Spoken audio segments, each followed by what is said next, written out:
Bonsoir à vous tous, frères et sœurs, et bienvenue. Deuxième semaine dans laquelle nous prenons le temps de vivre cette neuvaine, de laisser résonner en nous l'appel qui est à l'aube de notre histoire chrétienne et qui résonne dans le cœur disponible de Marie. L'appel qui fonde l'Église. L'Église n'est-elle pas littéralement l'assemblée des appelés?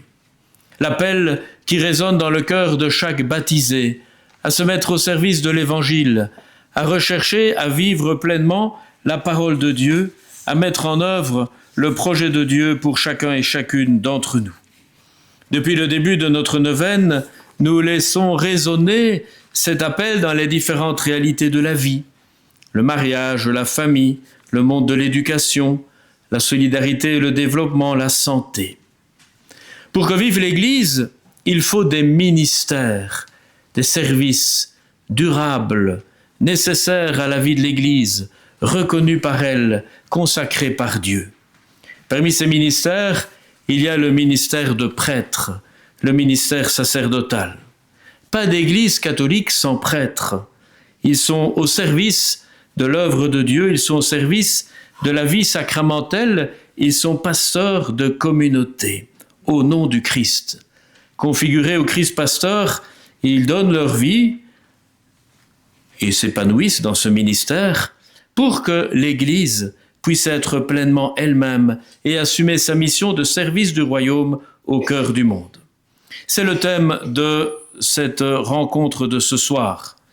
Et nous accueillons pour nous éclairer sur cette question à partir de sa propre expérience, l'abbé Quentin Collin. Il est un peu du coin, puisqu'il est d'Abbé-la-Neuve d'origine, donc il n'est pas étranger dans notre beau sud Luxembourg, même si aujourd'hui ses missions sont plutôt ailleurs, notamment à Rochefort, aussi à Namur, à Rochefort comme vicaire, à Namur comme responsable de l'Institut diocésain de formation, et puis à côté de ça, il parfait encore sa formation à Paris. Je crois qu'il est bien occupé. Mais il a quand même pu libérer un peu de son temps pour nous rejoindre ici à Arlon pour notre soirée. Je remercie Anne-Françoise Pétré-Houbier de nous avoir aidé à méditer les mystères joyeux du chapelet. Anne-Françoise est très investie dans l'accompagnement des catéchumènes, ces adolescents et ces adultes qui demandent les sacrements de l'Église. Nous prions tout particulièrement aujourd'hui pour les paroisses de Fouches et de Sampont, et la chorale de ces paroisses va nous aider à élever notre cœur vers le Seigneur. Dans nos intentions de prière, nous portons encore Madame Bock décédée, ainsi que Bruno, son époux, et ses enfants dans le désarroi. Nous confions au Seigneur encore Yvette Renoy pour que sa santé se restaure, ainsi que toutes les intentions que nous apportons ce soir sur cet autel. Vivons cette liturgie avec cœur et ferveur. Frères et sœurs, dans l'évangile que nous venons d'entendre, le Seigneur Jésus dit cette phrase bien connue: « La moisson est abondante, mais les ouvriers sont peu nombreux. » Eh bien, ce soir, je peux vous assurer que parfois, cette parole n'est pas seulement entendue, elle est reçue de plein fouet. Et c'est exactement ce qui s'est passé dans ma propre vie. Cette parole a été reçue comme une notification urgente, sans possibilité d'activer le mode avion. Pour moi, tout a commencé un soir très banal de février 2013. Une journée longue, fatigante, comme instituteur primaire que j'étais ici à Arlon. Et pourtant, au fond de moi, malgré cette journée fatigante, longue, au fond de moi, un appel pressant, presque lancinant. « Va à la messe, je t'y attends. » Dans mon cœur, je répondais plutôt franchement « Seigneur, tu es bien gentil », mais la journée a été tellement chargée, les élèves ont été très dynamiques, et toutes ces corrections qui m'attendent encore, franchement, on remettra ça à demain. Mais l'appel revenait, calmement, obstinément. Va à la messe, je t'y attends. Il faut dire que la messe ce soir-là était célébrée dans une toute petite chapelle, à une dizaine de kilomètres de chez moi. Finalement, après beaucoup de tiraillements intérieurs, je me décide enfin et je pars tranquillement, peut-être un peu trop tranquillement d'ailleurs. J'arrive alors dans cette chapelle dédiée à Notre-Dame du Mont-Carmel, comme quoi Marie était aussi dans le coup. Je pousse la porte et à cet instant précis, le prêtre qui proclamait l'évangile, ça vous dit que j'étais fameusement en retard, le prêtre qui proclamait l'évangile dit « La moisson est abondante, mais les ouvriers sont peu nombreux. » Et là, coup de foudre dans mon cœur, comme si le Seigneur me disait « Quentin, tu es en retard, mais moi, je suis parfaitement à l'heure et surtout, j'ai besoin de toi. » Pourquoi étais-je dans cette chapelle ce soir-là? Pourquoi arriver pile à ce moment précis? Pourquoi cette parole me traversait-elle comme si elle m'était adressée personnellement? Tous ces pourquoi envahissaient mon cœur. Et je dois bien avouer que je n'ai plus rien écouté du reste de toute la messe. J'ai surtout écouté ce qui se passait à l'intérieur, en moi. J'ai ressenti comme une évidence qu'il est difficile d'exprimer par des mots. J'ai ressenti comme une évidence que le Seigneur m'invitait à être un ouvrier de plus. Mon parcours de vie est pourtant très simple. Je viens d'une famille de 8 enfants. Oui, 8. Autant dire que la notion de communauté ne m'est pas étrangère. Mes parents nous ont transmis la foi. Je dis souvent que, comme Obélix, je suis tombé dedans quand j'étais petit. La marmite, chez nous, c'était la messe du dimanche.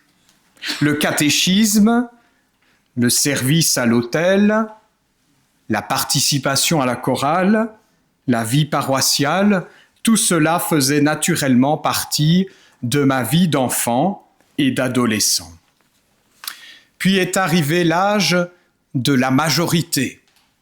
Vous savez, cet âge des grands choix, des décisions sérieuses, mais aussi des hésitations. Au fond de moi, à 18 ans, l'appel au sacerdoce était déjà là. Mais j'ai négocié avec le Seigneur et je crois que je ne suis pas le seul à déjà avoir essayé. D'accord, Seigneur, mais d'abord un diplôme. On verra après. Et puis au fond, si tu m'appelles vraiment, tu peux peut-être attendre encore un peu. J'ai donc fait l'école normale pour devenir instituteur primaire et j'aimais enseigner, faire découvrir, transmettre, éveiller la curiosité, écouter, partager. Mais malgré tout cela, quelque chose manquait. Je ressentais ce besoin de plus en plus fort de prier, de fréquenter les sacrements, de m'engager davantage dans la vie de la paroisse à Abbé-la-Neuve. Et le doyen, qui est toujours le doyen actuel, n'a pas manqué de me donner des occasions pour le faire. Tout cela était très bien, sensationnel même, comme dirait Roger Gobert. Et c'est là que la première lecture que nous avons entendue ce soir a pris tout son sens pour moi. Saint Paul nous a rappelé qu'il y a un seul corps, un seul esprit, une seule espérance, et que chacun reçoit une grâce particulière, non pas pour lui-même, pour la garder jalousement, mais pour la construction du corps du Christ, pour la mettre au service de l'ensemble. Le sacerdoce n'est pas une récompense, ni une promotion, ni un rôle à part. C'est un don reçu pour les autres, même pour ceux qui arrivent parfois, souvent, avec un peu de retard. Il s'agit de faire de son mieux là où nous sommes, et j'aime toujours ajouter là où nous en sommes, pour être un fidèle ouvrier du Seigneur. Si la moisson est abondante, alors je suis invité à m'engager moi aussi en retroussant mes manches. J'ai osé ce pas après avoir travaillé 2 ans comme enseignant, en quittant mes sécurités, mes certitudes, c'est vrai, mon petit confort, et j'ai dit oui. Depuis ce jour-là, chers amis, je peux le dire avec simplicité et grande sincérité, je suis profondément heureux. Si je vous partage cela aujourd'hui, dans le cadre de cette neuvaine à Notre-Dame de Lourdes, ce n'est pas pour raconter ma belle histoire, mais c'est pour vous dire ceci, Dieu appelle encore. Il appelle discrètement, patiemment, respectueusement. Il ne force jamais.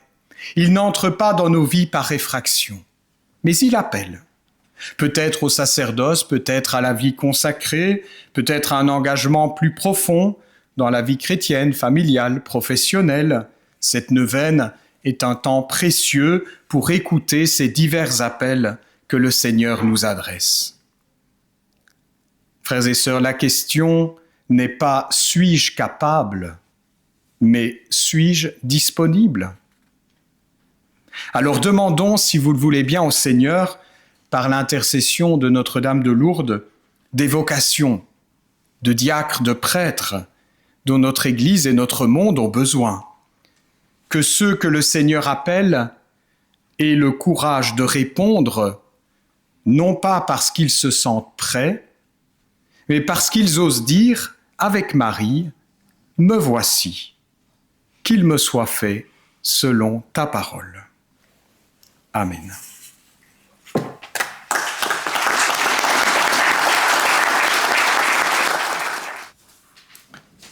Merci à Quentin.